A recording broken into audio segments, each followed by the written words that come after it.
Hello दोस्तों, legal यात्रा की यूट्यूब चैनल पर आप सभी का बहुत बहुत स्वागत है। तो जनरल एक्सेप्शन के 4 सेक्शन जो हमने छोड़े थे लास्ट क्लास में, आज हम उनको डील करने वाले हैं। सबसे पहले आज ये सेक्शन 30 पे।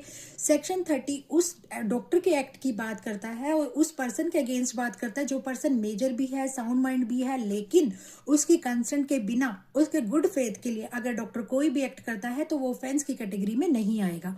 अब क्यों नहीं आएगा? पर्सन तो मेजर भी है, साउंड माइंड भी है, फिर सहमति क्यों नहीं ली गई? क्योंकि कई बार डॉक्टर ऐसी सिचुएशन में होता है ना तो उसके पास टाइम होता है कि वो पेशेंट की कंसेंट ले, या जो पेशेंट जो है वो इस हालत में होता है वो अपनी कंसेंट नहीं दे पाता, या वो इनकेपेबल हो सकता है अनसाउंड माइंड हो, कोई गार्जियन अवेलेबल ना हो। तो ऐसे केस में डॉक्टर को इम्यूनिटी दी जाती है कि उसको जो है लायबल नहीं ठहराया जाएगा उसके किसी भी एक्ट के लिए। लेकिन यहाँ पर एक्सेप्शन दे रखा है, अगर डॉक्टर अपना एक्ट इंटेंशनली करता है या डेथ कोज करने का अटेम्प्ट करता है, मतलब इंटेंशनली और अटेम्प्ट करता है डेथ कोज करने की या ग्रीवियस हर्ट करने की, तो वह नहीं बचेगा। लेकिन ना तो एक्ट जो है इंटेंशनल है, ना ही उसने अटेम्प्ट किया है, बल्कि किसी बड़े हार्म को बचाने के लिए, किसी ग्रीवियस हर्ट को बचाने के लिए या कोई भी डिसीज को रोकने के लिए अगर उसने सडन कोई भी एक्ट किया है तो उसको लायबल नहीं माना जाएगा। अब आ जाइए सेक्शन 31 पे। सेक्शन 31 बात करता है अगर डॉक्टर ने गुड फेथ में कि पेशेंट के साथ कोई कम्युनिकेशन नहीं कर ली, कई बार गार्जियन नहीं होता, कोई फैमिली मेंबर अवेलेबल नहीं होता, तो डॉक्टर जो है पेशेंट को ही सीधा कह देता है कि तुम्हारी सिचुएशन जो है बहुत क्रिटिकल है।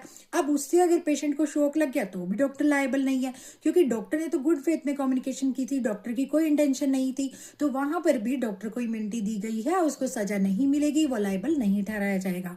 अब आ जाइए सेक्शन 32 पे। जब कोई भी एक्ट किसी पर्सन को कंपेल कराकर कराया जाए, उसको धमकी देकर कराया जाए, तो भी उस पर्सन को लायबल नहीं माना जाएगा। लेकिन शर्त है कि ना तो वो ऑफेंस जो है डेथ होना चाहिए, ना ही वो ऑफेंस जो है स्टेट के अगेंस्ट होना चाहिए। ठीक है, तो ऐसे केसेस में उस पर्सन को भी बख्शा जाता है, उसको लाइबिलिटी उसकी नहीं मानी जाती। लेकिन देखो, अगर पर्सन को इंस्टेंट डेथ का डर दिखाकर, इंस्टेंट डेथ की धमकी देकर कोई भी काम कराया गया है तब भी उसको बख्शा जाएगा। लेकिन डेथ से कम किसी हार्म की धमकी दी है कि अगर तुमने ये काम नहीं किया तो तुम्हारी पिटाई हो जाएगी, और वो उस प्रेशर में काम करता है, तो पिटाई के प्रेशर में किया गया कोई भी एक्ट या ऐसा ऑफेंस आपको सजा से नहीं बचा पाएगा, वहां पर आपको लायबल ठहराया जाएगा।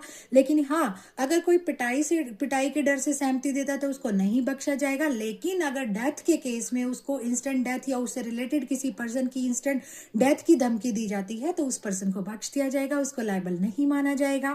नेक्स्ट आ जाइए सेक्शन 33 पे। Act causing slight harm. यहाँ पर देखिए एक मैक्सिम जो है हमारे इस सेक्शन में हम रीड करते हैं कि de minimis non curat lex, मतलब लॉ जो है ट्रिवियल मैटर को जो है एंटरटेन नहीं करता। छोटे मोटे हार्ट, मतलब किसी ने किसी को थप्पड़ मार दिया, अब तुम उसके अगेंस्ट आ जाओ, तो वहां पर लॉ ऐसे मैटर को डील नहीं करता।